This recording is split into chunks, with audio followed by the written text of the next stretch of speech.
This episode of Rhizome is brought to you in part by the Synthesis Security Group and Fuzzy Wuzzy Signal Processing, a venture of Ian Swanke. Copyright 2026. All rights reserved.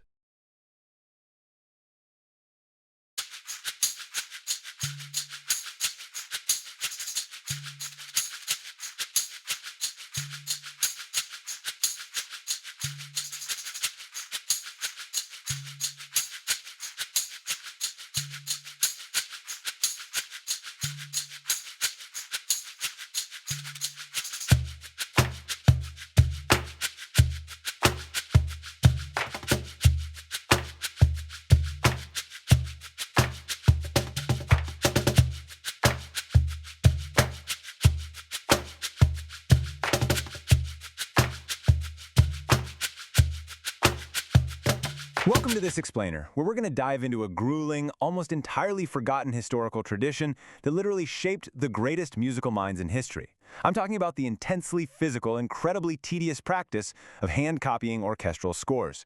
Now, at first glance, this looks like an agonizing chore, right? But as you'll see, it was actually the exact mechanism that built true mastery for history's most renowned composers. I mean, just think about the sheer contrast between then and now for a second. Today, if a modern music student wants to study a symphony, boom, they can pull up a PDF of literally any piece of music in about 2 seconds flat. And writing your own? You just fire up some notation software and effortlessly drag and drop notes right onto a digital staff. It's instant. So the idea of spending hours hunched over with pen and ink, painstakingly writing out an entire symphony by hand, seems wildly, almost absurdly inefficient. You have to wonder, why on earth would anyone willingly put themselves through that? It really forces us to ask that exact question, doesn't it? Writing out an entire symphony by hand feels exactly like getting grade school detention. You know, like writing lines over and over on a chalkboard as a punishment. But here is the central paradox we're going to unravel today. This physical struggle, this exact grueling process actually wasn't a barrier to mastery at all. It was, believe it or not, a massive shortcut to much deeper learning and profound musical comprehension. Okay, so let's dive right into the core science at play here. It all basically boils down to a concept called embodied cognition. In simple terms, this is the process of connecting a mental goal to a physical action, which profoundly increases your understanding and absorption of whatever material you're working with. What we're really looking at here is the magic of physical friction. Introducing that actual physical friction to the learning process triggers very specific neural pathways that simply reading a score can never, ever achieve.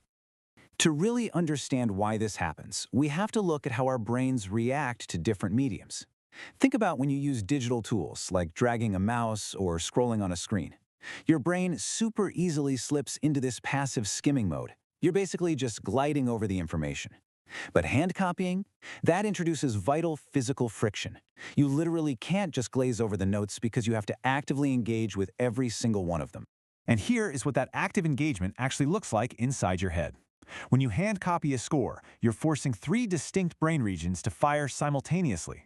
First up, your motor cortex is firing on all cylinders just to direct your hand across the page. Second, your parietal lobes are actively processing the sensory feedback of that pen hitting the paper. And third, your temporal lobes are working overtime to actually hear the pitch in your mind as you write it. It is a full, absolutely exhausting neurological workout. For kinesthetic learners especially, this simultaneous firing forces them to slow all the way down and perfectly match the exact speed of the original composer's mental workflow. And this brilliantly illustrates the kinesthetic benefit of the whole process. By slowing down to that level, you aren't just looking at a pretty picture of a finished product. You're physically acting out the creator's process in real time. It's almost like physically reverse engineering a Ferrari piece by piece. Those engaged motor pathways create this deep cognitive absorption, where you're essentially tightening every single metaphorical bolt yourself. And while you're tightening that bolt, a sudden realization hits you. You suddenly realize exactly why the original engineer put it there in the first place. You're acting out the creative process, and through that physical action, you genuinely get the intent. You get to understand the structural integrity of the piece entirely from the inside out. Let's move over to the historical heavyweights and see how this builds, because these foundational composers didn't just casually read the masters. They used this exact mechanical method as a rite of passage. Take Richard Wagner. Long before he developed his signature sweeping style, he was just a teenager sitting at a desk hand-copying Beethoven's massive, hour-long Ninth Symphony. Why? Well, because by mechanically writing out those thousands of notes, he physically experienced the sheer scale of the work. He learned exactly how many pages of layered instrumentation it actually takes to earn a massive crescendo. Then you have Johannes Brahms, who spent hours copying Renaissance masters like Palestrina and Schütz to build his technical foundation for vocal harmony.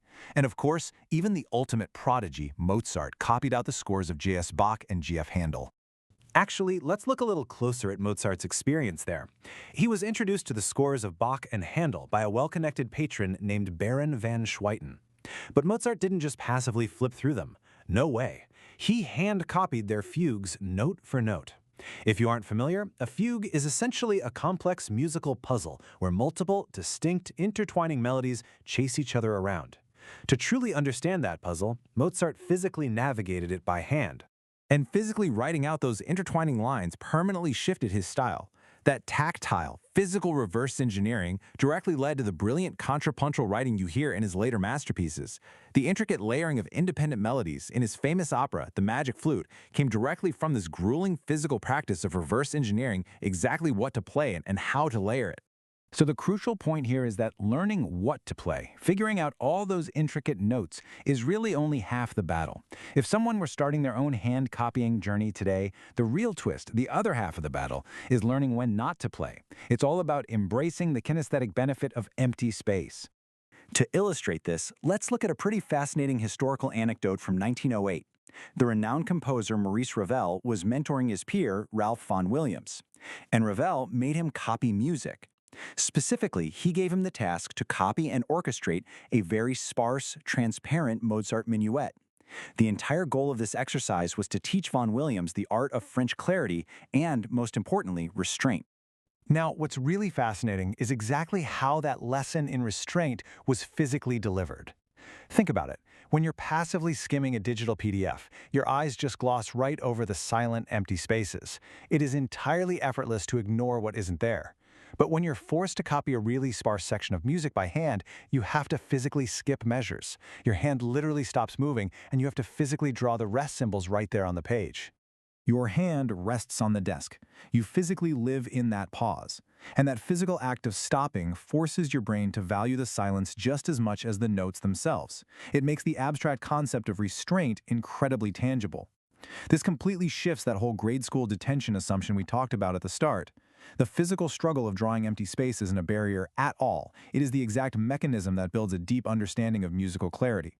Which brings us to the ultimate takeaway from this abandoned tradition. Sometimes, the slowest way to learn is actually the deepest. By connecting a mental goal to a physical action, you profoundly increase your understanding of basically anything. So, I want to leave you with this final provocative thought to mull over today. If replacing the physical struggle of handwriting with effortless digital convenience costs the world the next Mozart, what digital shortcuts in your own daily life might be short-circuiting your deepest learning?